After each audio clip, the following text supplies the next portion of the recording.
Well, 3 more episodes of Andor. And it's more of the same.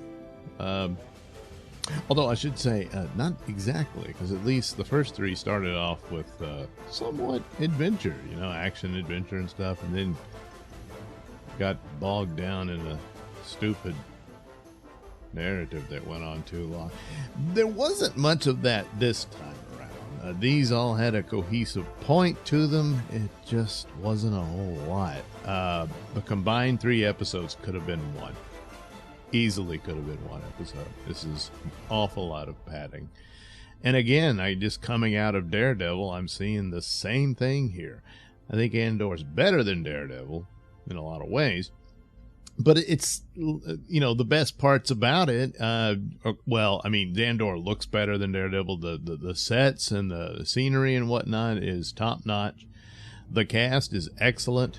The leads are really good. They go through their scenes very well, and all of that. And it's got a few more elements to it with its sort of Cold War spy drama type thing, or French resistance type deal that takes place in these 3 episodes, and what have you, and the overall themes of just how horrible war is, and what it does to people in changing them into a version of themselves they'd rather not be. And this is repeated throughout. It's primarily for what we would see as the heroes, if you will, of this narrative, the Imperial people. Well, there's scenes of sympathy for them and whatnot, but a lot of it is, it's been one in particular, his home life, his relationship with his mother, and now this strange relationship with this woman who's really using him. But is there some feeling for him there that she has? I mean, she stuck up for him against his domineering mother, but she's just a replacement for his mother because she's in charge and all that. But in the end, everyone's a pawn of someone else. On the rebellion side, it's, the similar things about everybody's a pawn for Luthen and what have you. Which there's some good scenes and sort of philosophical arguments that go through here. There's there's the planet that the Empire wants to exploit to its detriment for the element they need for the Death Star and all this sort of thing. The rebellion doesn't understand what this is, but they know something's up. And there's also interesting things. I don't think it's just there's not enough excitement and adventure and the pacing in it to keep one awake for it, to get across this, where they ultimately, Andor says, well, this is a waste of time. These people aren't ready to rebel against the Empire. And they've waited too long, and now they realize they're in trouble or what have you. This sort of thing goes on between him and Luthen. And then Luthen's like, well, yeah, but it's a star. That's an important planet to be a part of the rebellion. So you got the galaxy, and there's some planets, or they're just more significant than others, the little planets here and there that no one even pays attention to. Empire can do whatever they want. No one's going to care. But a planet I keep wanting to call it Planet Gotham, but it's Gorham is the name. And, it's significant. It's important. And if the Empire cracks down on that, well, the Senate's going to notice this. It's going to be a problem. Because, even at this stage, the Emperor doesn't have full control yet. And when we see that briefly mentioned in the original Star Wars New Hope, they say the Senate's been abolished and the Emperor has total control through the governors and that sort of thing. But in this era, that hasn't happened yet.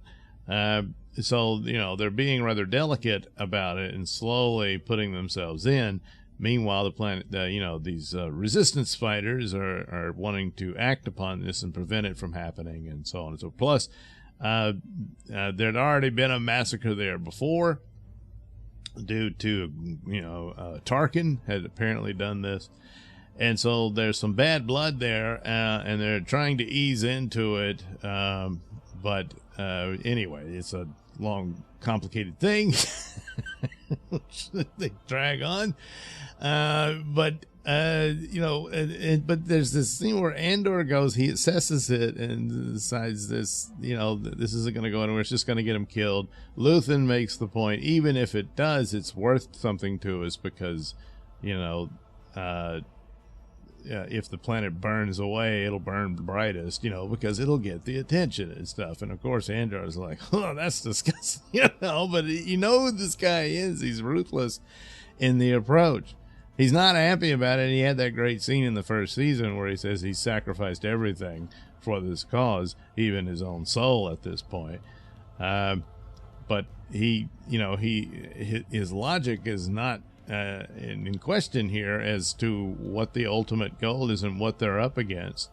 And he's saying, well, the sacrifice has got to be made, and so to encourage them to resist, and because otherwise, and then there's also, neither one knows it, but of course, if the Empire could lose what they need from that planet, then that would be a significant victory, But anyway, still, it's a lot of people just going to get slaughtered, and as Andor sees it, it'll all be for nothing.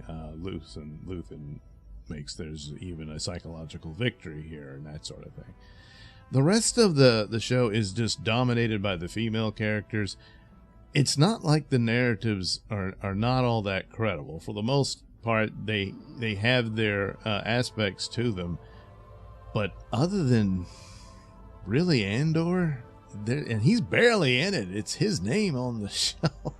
He gets a little more in these, but not by much, and not all that significant. The most significant thing is his girlfriend, wife. I can't remember. And I can't remember if they mentioned they got what she does refer to him as her husband, but I think that's just kind of their cover.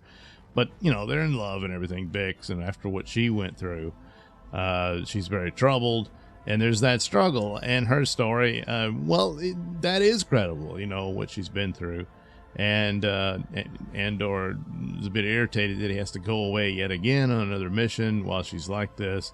And it's troubling. Of course, we know where Andor himself ends up with Rogue One, and she's nowhere to be found. In fact, he's almost beginning a new relationship with Jyn Erso. So things don't look great for Bix. I don't think she survives this, but she has this story of dealing with the trauma that she's been through, and it's not bad, and that's her story. Now, the other is the Imperial lady and her domineering, bureaucrat boyfriend. It's interesting, too, but it's just one more. And and so it plays out. Then you have the two fighters. I forget their names, but one of them's the new Doctor Who companion, and they have their romance and everything. They get reunited, and it's all a setup for the powerful scene that happens. And I'd be spoiling it. And then one of them lashes out at this poor bastard, but it really wasn't his fault. And if you see it, you know what I'm talking about. It's the other idiot who stumbled in there. And I guess he says, he waited too long, or he didn't pull the trigger on the guy, or so. And it's all this setup for this speech she gives him about being haunted for the rest of his life and all this sort of stuff. And it doesn't work because wasn't his fault. So, stupid things like that, but it's all for the setup to get you there, and you've got these actors who can perform these scenes and make it believable and real, and they're really shaken to their core and all that type of stuff, and because they're capable, they're competent, but you just don't have an overall cohesive narrative, and you don't have a whole lot going on. Even when they get to the big scene of this revolt that's about to happen, they're going to make this move. It wasn't that great, but it's like, well, it's a waste of time over there. But I guess unbeknownst to Andor, Luthen decided to send these ladies over there. I did lose track of that, so that's on me. But nevertheless, and then the other big thing is this, scene of getting, well, I guess it would be spoiling, but it's a whole, it's tension and whatnot, but a whole lot of nothing. It's okay to have that alongside something that was spectacular or whatnot.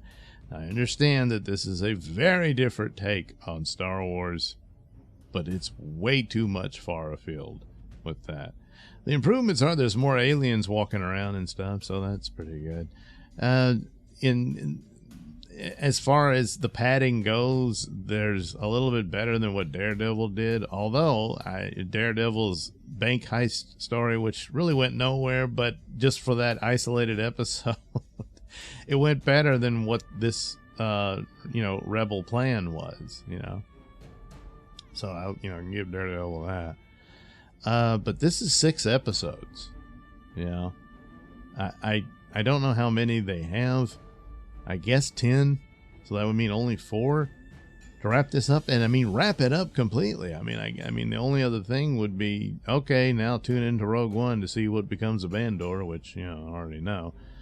And still, the droid's not there. I mean, that's their big mistake. They could have had their drama, and it's like a lot of this, since they don't have the material, they spread it out, and it weakens the overall product here. And had you had the back and forth with Andor and the droid and stuff, I think that would have carried the show, and a lot of maybe the boredom parts or what have you that bores some of that I find very intriguing, but it doesn't have enough gravitas to it because there isn't an overall show for it. But it would have worked better if you just had that great combination. I think that would have worked brilliantly with those two, But we're probably just going to get to the tail end in the story of how they captured the droid, reprogrammed him, and now he's theirs. And I'm like, well, that's just a memorabilia thing. I don't get it. There's a few other little bells and whistles and Easter eggs things and all that, and that's fine. But I won't spoil everything. But it's a problem, and if nothing else, just for Andor itself, you needed it a whole lot more to pump this up. But again, Andor was never going to be an entity, no matter how good you made it, to save Star Wars overall and all that. But that's rather irrelevant to the show itself. So for the overall brand, it is very significant. But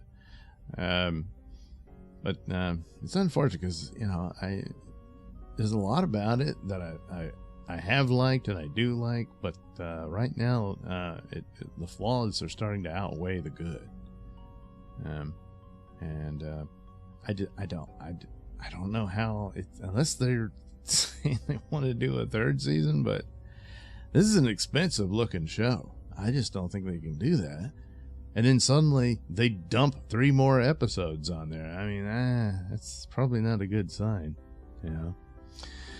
So anyway, I guess ultimately Andor is just going to be yet another show or film, that I'm just going to end up feeling sorry for at best.